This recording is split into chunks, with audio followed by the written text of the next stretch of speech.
Welcome, welcome. Ziggy1X here with not another Nier Reincarnation video. But this is special for me because, as I said in my last video, the last time I did this, I am a giant Transformers nut. I love the Transformers. I grew up on the Transformers. I collected all the toys. I wore out my VHS of Transformers the movie back in 1986. I just absolutely love the Transformers. So someone over in the Discord knows this, and they dropped a line and they said, hey, by the way, did you see that the new Transformers trailer dropped? Now, just to give you a little bit of history, I'm not going to bury the lead here. I'm going to do a live reaction to this because I haven't seen this trailer yet. But I also want to say that I enjoyed the first and third Michael Bay movie. The second was okay. The fourth and fifth, I forget even existed. Bumblebee came around, and I really enjoyed Bumblebee. I didn't think I would because Bumblebee isn't one of my favorite characters. I've always been Optimus Prime, Rodimus Prime, Ultra Magnus, Blaster, all these other guys. Jazz. Those are my guys, okay? And then getting into some of the newer ones and whatever. Anyways, I've got all the Transformers. Pretty much I could name them and do everything else with them. I've got books on them. So when the Bumblebee movie came around, I just didn't care. So I didn't go and see it in the theater. But when, hold on one second. I'm getting notifications now. So let me go ahead and mute notifications real quickly. There we go. And so when Transformers Bumblebee came around and I watched it, I was just blown away. It was, in my opinion, the best live action Transformers movie we've gotten. So just to, let's do this, okay? So I am in my office right now. I'm working. See, guys, I've got my drafting up. I've even been drafting some points and got my little keyboard here. Got my little, journal just in case I want to write down some thoughts, all this other stuff. So I've basically been going at it. So let's go ahead and watch this guy together because I am so stoked right now. Let's make sure that the camera's nice and centered. Okay, here we go. We are going to do this right now.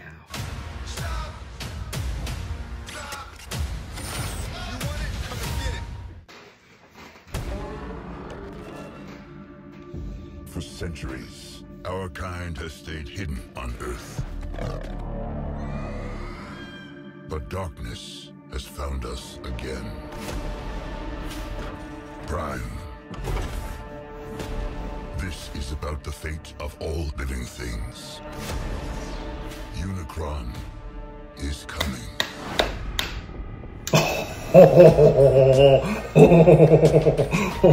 Unicron looks good. All right, we already saw this in the last trailer. Back up. Oh, I thought we were boys. You want it? Come and get it. You brought a human here? Cool. I'm nobody. I ain't even seen nothing. I'm not even seeing anything right now. Think you holding less when you haven't been to aim? Stop! This is not our war. Optimus, we must trust each other to protect the home we all share. Air Razor looking good. How big can this guy be? He eats planets. So, like, way bigger than a planet. Technically, he eats moons. He's not bigger than a planet. But he can destroy a planet. Everything you cared for will be consumed. Maybe there's another way to save our home. You've never faced anything like this. Let them come.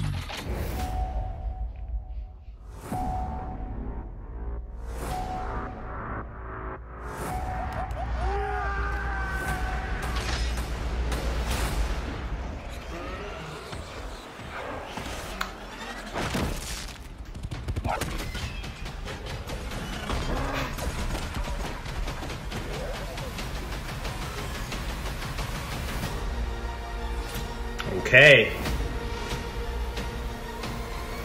Okay. Take the wheel.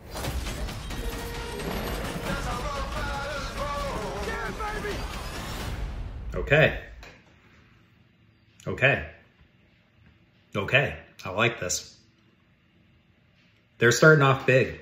Unicron's a big deal for the Transformers. So just to clarify, Unicron is not bigger than a planet. That's just never been the case. Unicron is, however, bigger than a moon.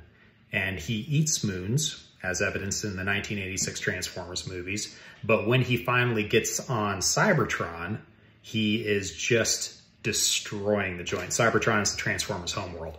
So yeah, he's big. He's very, very, very, very, very big, very dangerous. And in the movie, the only thing that can stop him, the MacGuffin in the movie, as it were, is the Matrix of Leadership, which Optimus Prime holds, but then Optimus Prime dies. And the Matrix passes to Ultra Magnus, and then Galvatron and Cyclonus, Galvatron, who was once Megatron, takes that from Ultra Magnus, kills him, takes it, and then Rodimus, or Hot Rod, becomes Rodimus Prime, and he takes it from Galvatron and stops Unicron from destroying Cybertron. And so the Matrix is kind of the big deal. It was touched on in Bayformers, but it was not alluded to at all in Bumblebee. Now, I've heard rumblings that this is all supposed to sort of take place within the Michael Bayverse timeline, but it did clearly say 1994 in the trailer. So if we go back over here, whoop, hold on, playing some Reincarnation right now. If we go back over here to, where did it say 1994? Maybe I'll just let this play in the background on mute. Yeah, there it is. Yep, 1994. So yeah, this takes place well before the Bayformers movies. Now, what I understand is that they're doing a soft reset of the timeline with this. Unicron wasn't supposed to show up until, in the original Transformers, Unicron shows up in the year 2000. And he shows up to Cybertron in the year 2000. I think it's 2000. Yeah, it's right around that ballpark. Anyways, it was about 20-so years ago. Unicron showed up and tried to destroy Cybertron. So we missed all that.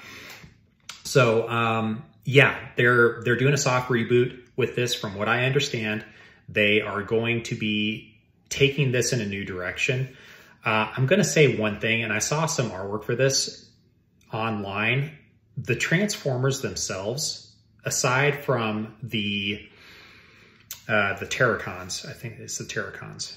I can't remember. I think it is the Terracons. The Transformers themselves look really good, except for Wheeljack.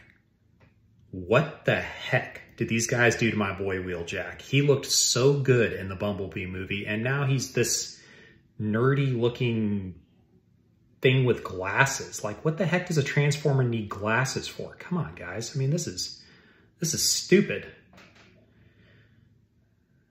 Hopefully they do Unicron right, okay?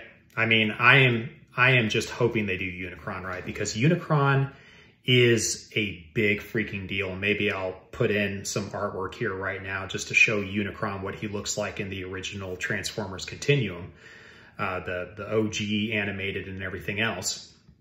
But one of the things that came up with this is the reason why Unicron is so attracted to Earth, and this came up later in later iterations of Transformers, is because Earth was Unicron in some iterations, and Cybertron was Primus, which was the progenitor in a lot of ways of the Transformers. And that was one interpretation. Another interpretation is that Unicron needs something on Earth. Earth has something that completes Unicron. That's why he's drawn to it. And then there could just be a more pedestrian approach that Unicron just eats planets and Earth happens to be next on the menu.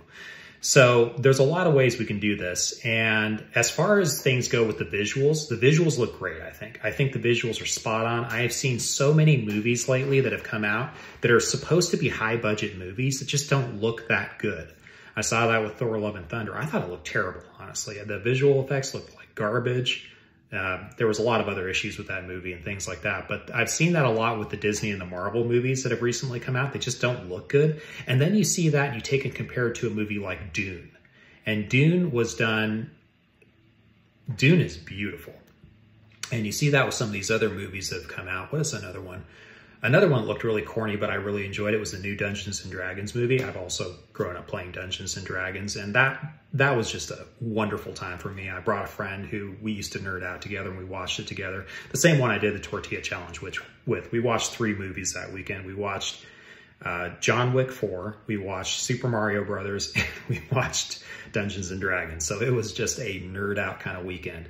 But I'm gonna my initial thoughts is this could be using Unicron to do a soft hard reset of things and take them in a new direction. I don't know why they did what they did to Wheeljack. I think the rest of the Transformers look great. I love seeing RC in there. RC always brought a certain balance to the Transformers. I really appreciated when she was introduced as a character in the 1986 movie. And she was always very popular after that. So I do love seeing RC in these movies, and she looks like she's gonna have a good role. Looks like she's gonna have a personality and things like that. So that's great to see. Optimus, of course, he's the GOAT. He's the guy. You know, freedom is the right of all sentient beings. That's kind of his catch-all that's been attributed to him. Voiced by the legendary Peter Cullen. And I just want to see where this goes. I'm really excited. Like I've been burned so many times on recent movies that I've become kind of cagey about them. But this looks so good. This looks like what